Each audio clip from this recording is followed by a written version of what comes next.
needed somewhere for my grief to go. I want this to be hard.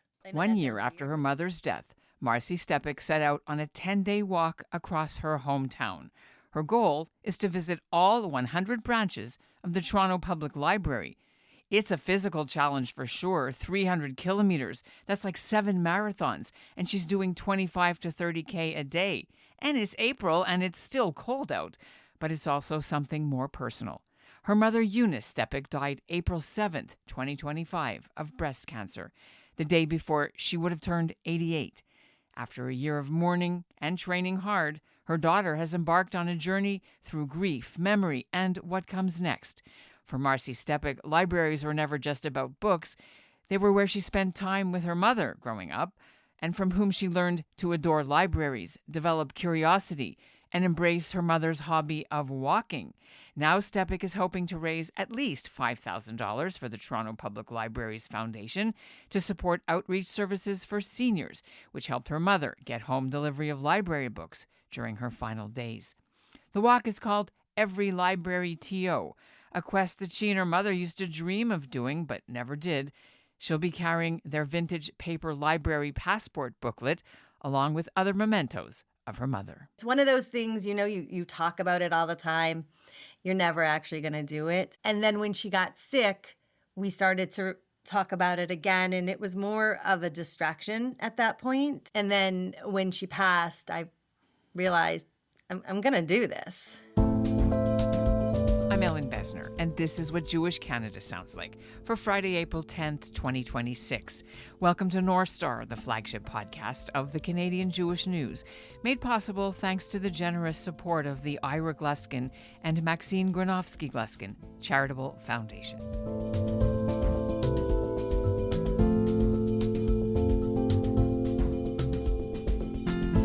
Marci Stepak's mother grew up in Toronto's Jewish immigrant area, just west of Kensington Market, during the last World War. She became a legal secretary, she got married, had 3 kids, and the family eventually moved north to Downsview. Eunice became a single mother and embraced books, travel, family, and culture with a capital C, as one of her friends puts it. Marnie became a writer. She had her own family and kids. She eventually moved to the Montreal area where she worked for Temple Emmanuel as that synagogue's head of marketing, but moved back to Toronto as her mother's caregiver during that final year. Marnie kicked off her walk Tuesday. She expects to finish on April 16th at the Toronto Reference Library. Here's our conversation recorded just hours before her walk began. Welcome to the CJN's North Star podcast. It's great to meet you. Thank you so much. I'm happy to be here. Well, our listeners and viewers will be following along your journey. Tell us about your last-minute preparations before April 7th. So there's been a lot of stress pizza involved in the last-minute preparation.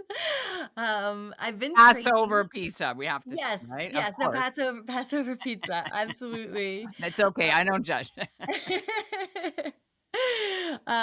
I've been meeting with my physio on a regular basis. I wake up and I have these little sore spots. So I have a physio. I've been training outdoors as much as possible, as much as the weather has been allowing me to get ready. And also part of the preparation is just reminding myself like what these days are going to mean to me, what they would have meant to my mom, and just really trying to find a way to stay as present as possible.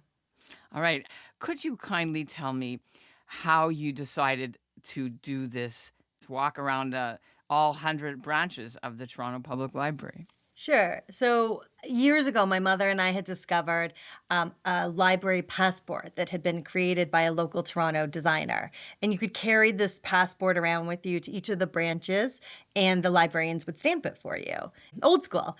And we just thought it would be a really fun way to discover new branches and to discover the city, probably discover a lot of cafes and bakeries along the way. So we used to talk about it. And it's one of those things, you talk about it all the time. You're never actually going to do it. And then when she got sick, we started to talk about it again, and it was more of a distraction at that point. And then when she passed, I realized I'm going to do this. So I've been training for it and preparing for it for almost a year now. Now, your mom, Eunice, was a fanatical library lover. When you were little, what memories do you have of her schlepping you, or maybe not schlepping, maybe you wanted to go to the library? Yeah, no, I think I always wanted to go. So she would bring us there. There was story hour. You would go. She would just drop me off. She was a single mom with 3 kids who worked full time. So it was probably like also an opportunity for her just to take a breather for herself. And by breather, I mean she was probably out in the parking lot smoking a cigarette, which well deserved at that time. And I would just get lost in the library. I mean, back then there was no computers, there was no algorithm, there was no AI. So if there was something you wanted to know, you walked up to the librarian and you asked them, and they were just like these magical, mythical creatures to me. You know, you go into a library looking for a book on horses, and then you come out with, you know, 5 books on horses, but then also books on penguins and elephants and whatever else catches your fancy. And your mom, you said she was a single working mom. What did your mom do? She was a legal secretary, and she worked. When I was younger, she would work downtown, so it was a long schlep, and she didn't drive either. It was like a really long commute, and then when I got older, it was even longer because she was out in Scarborough. But she, you know, that was where the work was. Could you read books on the subway? I imagine she did. Oh gosh, yeah. I mean, I joke with people that she loved Agatha Christie so much, but it was probably just because they were like the size of the novel, like the size of the paperback, wasn't didn't take up too much space in her bag every day. And that was before we had Kobos and Kindles and e-reader and Rakuten and what have you. So it was in later life, did your mom do the e-book thing, or she was a holdout? No, she was a holdout. In fact, during COVID, when she couldn't get into the libraries, they had programs available for seniors. So every month she would literally call the library and give them her list of books. And there was a delivery man who would come with this red canvas bag, and it was anywhere from 15 to 20 books each month that he would drop off for her. And in fact, even in that week right before she passed, when we were talking about, you know, the end of life and funeral care and stuff like that, she reminded me to return her library books so that other people could enjoy them. What is the sort of lay of the land for Toronto Public Library? Why there's a need for fundraising for these kinds of programs for seniors or other mobility challenged people?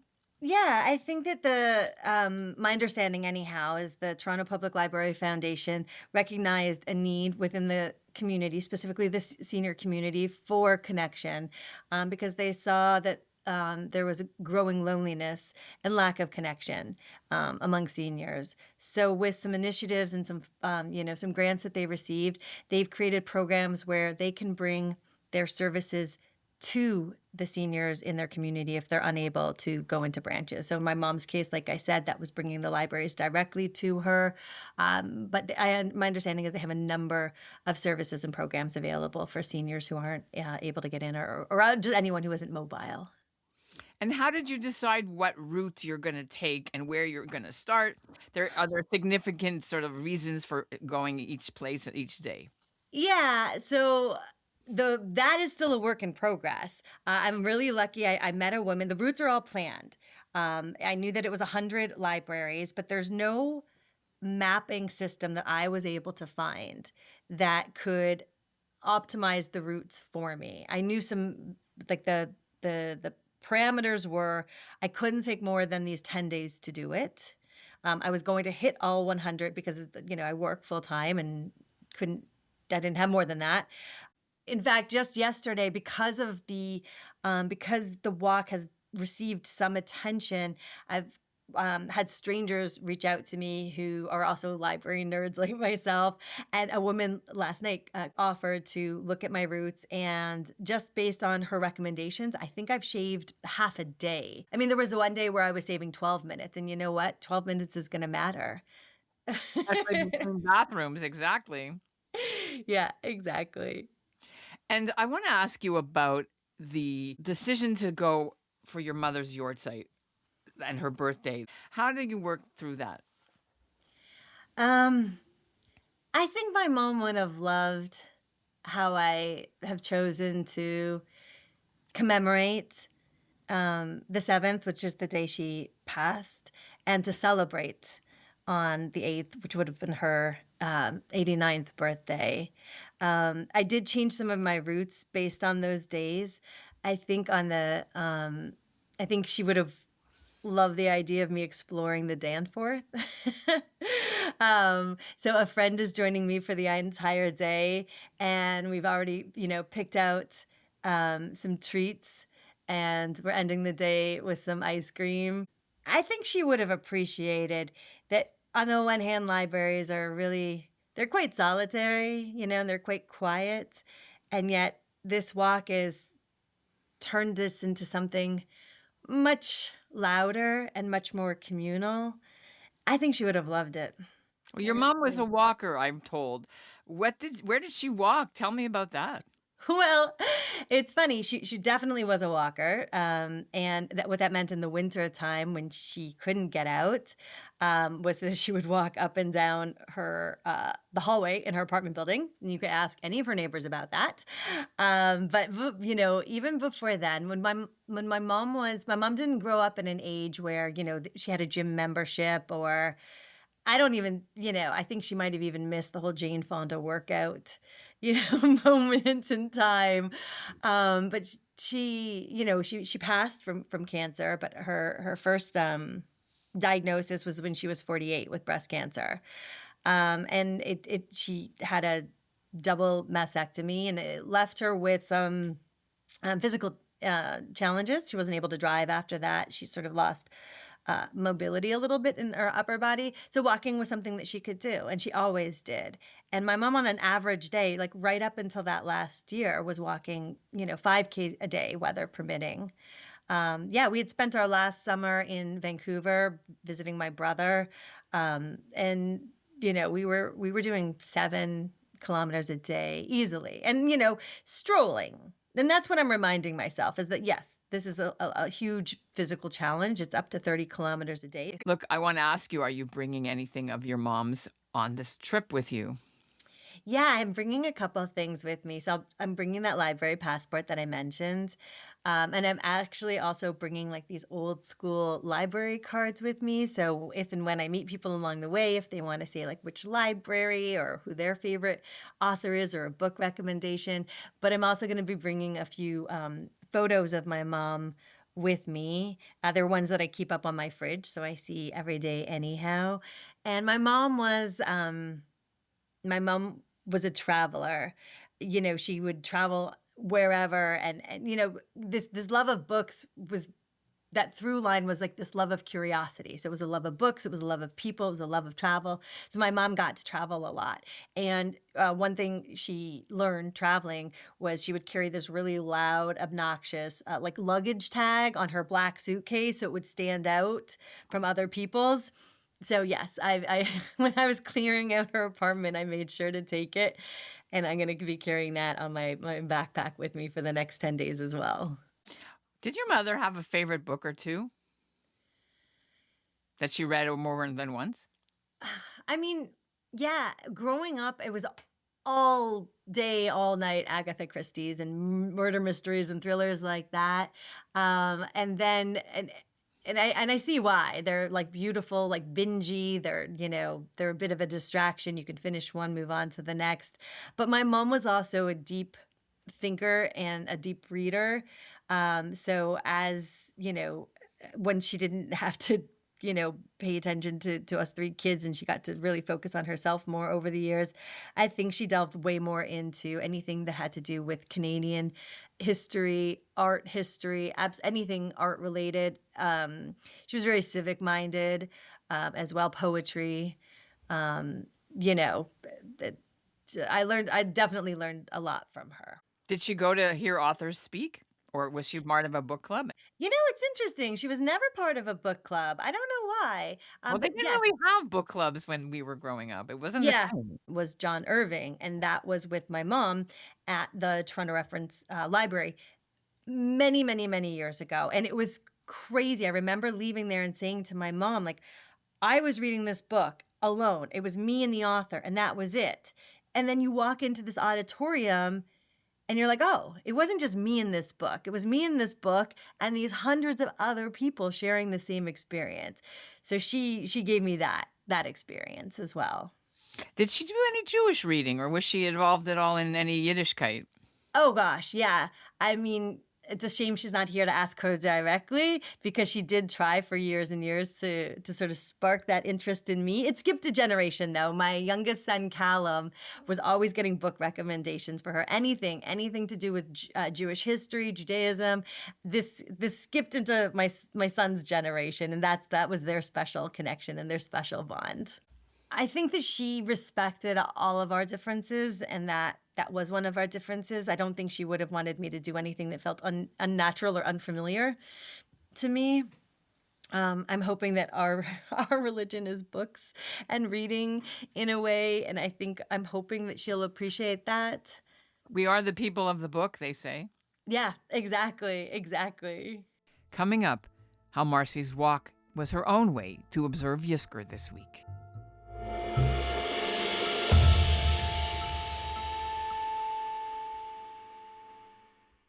I want to ask you about the journey. People who are in grief, fresh grief, sometimes find they need a purpose to get out of bed in the morning. And this may be it, if I could suggest that. I'm wondering how you decided this project was the way you could move forward and still honor your mom. Yeah, I needed somewhere for my grief to go. I really did. I want this to be hard. I know that sounds weird, but it's just like it's a way that I can honor her in a way that feels like right and true to me. So I definitely know I wanted it to be hard. I think her through line, our love language was the books and the reading, and all of that. And it seems like a nice, well, ask me when I'm done. I don't expect that the grief is going to be gone, at the end of the journey, but it'll have been replaced a little bit with other people. And, I've had librarians who have reached out to me showing their support and letting me know when I get to their branch, they want to be the ones to stamp my book. And I've heard from other people who have also gone through grief and losses, and they're sharing their stories with me. So I don't know that I'm ever going to not be sad when I think about my mom, but I think that some of this is going to also be part of that memory and that experience. Thank you for sharing these beautiful stories. The final day, where you want to stop and end, is there any reason for which library you chose to be at, and what's going to happen? Yeah, so like I said, the first day I chose it based on, because originally I think the 7th was going to be North York. But when I realized that was actually what the day meant, I switched it over to like the Danforth and to the beach area. And I'm ending it at my personal favorite branch, which is at the Toronto Reference Library. And that day, I think I have 17 libraries to hit, but they're all clustered together. I'm starting at sort of St. Lawrence Market area. So go into the market to pick up something yummy to eat, and then just start winding my way north, ending at the Toronto Reference Library. And across the street from the library, there's a Lululemon location, and they heard about the walk, and they've offered to, have a little mini cheering station to celebrate it. And I think some of the staff from the Toronto Public Library is hoping to come out on that day as well. You got merch too. I got merch. I mean, it's so funny because I was hoping that that's what I would wear, but now we're looking at -10, -12 temperatures, and it doesn't really matter what I wear because I'm going to have my big bulky coat over all of it. Has anybody ever done this? Do you know? I've asked around, so I've met some really interesting fellow library nerds along the way. I've met this man named Lanark Bennett Jr., and him and his son will be celebrating actually the 10th year since they visited all the Toronto public libraries but using TTC over several months, and that was 10 years ago. You're making it harder. And then I met online these two brothers who this past fall or summer, they're they were both retired, I think, or semi-retired, and they also visited all Toronto public libraries. And I think they used a combination of TTC and cycling and Go Transit, but they did it sort of in over several weeks as well. And they have some interesting stories, and they had some interesting knowledge and tips to pass along. But I haven't met anybody, and neither has anyone at the library. As far as they know, there hasn't been anyone who's attempted quite this pilgrimage. Right. And if people want to donate, because I know you want to raise a certain amount of money, do you have a goal? Some people set goals, and where can they Yeah, do that? I'm going to be completely thrilled with any amount that people are able to or feel compelled to give. Honestly, I set the goal of 5,000 Now, you're a writer and a ish. creator. Yes. Did you ever write a book that your mom read? I never wrote a book, but my mom is such a mom thing to do. I would write for different companies, different websites. I mean, I did write for a number of Canadian magazines and newspapers, I was an editor at Reader's Digest and Style at Home and wrote for Chatelaine, etc. But I also just would write for, a lighting company or a bathroom fixture company, maybe a blog post. And my mom would print those out. It would just be like their brochure or their blog post on the 5 things you need to know about plumbing. And she would print them out. And we have some friends that have a used bookstore on college, Belfer Books. It's an amazing used bookstore. And they knew me, and we haven't seen them in a number of years. And she would walk in and say to the owner, Joyce, or whoever happened to be there, "Here, I wanted to show you my mom, Marci's latest article. And it would be these these brochures, marketing material, anything like that. So to her, it was my book. Look, if she knew that you were going to be in the Canadian Jewish News, well, you really made it now, right? You know what? Quite honestly, yes. It would have meant all of this. It would have meant so much to her.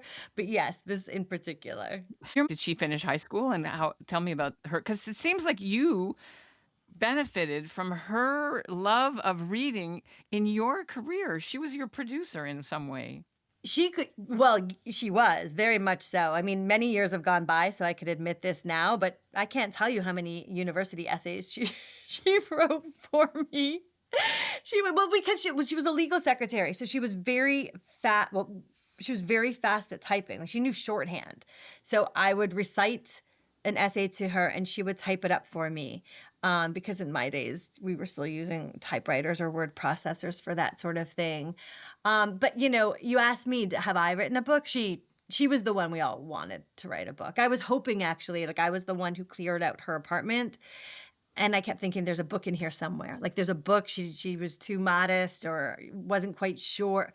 I really expected or wanted there to be a book because, yes, she could have done it. She went to school back in those days. She went to college for, that shorthand training and some legal courses. And like I said, she was a legal secretary for her entire career. But I think if she had been born in a different generation, she would have been a professor or an art history professor, maybe. Or I don't know. To be curious. Actually, that's a good question. That's something I'm going to think about and ask myself and just daydream about on the walk. I don't know that I've given it a lot of thought, but I think that's a good one. All right. It's been really an honor to hear this story and to wish you all the best on behalf of all of us at the CJN and our listeners and readers. I appreciate it. I appreciate it a lot. Thank you. And that's what Jewish Canada sounded like for this episode of North Star, made possible thanks to the Ira Gluskin and Maxine Granofsky Gluskin Charitable Foundation. If you want to meet Marci while she walks, her route is in the links in our show notes, along with other background on her mission and how to donate. Have you honored somebody you've lost by embarking on a project or mission like this? Write to us at info@thecjn.ca.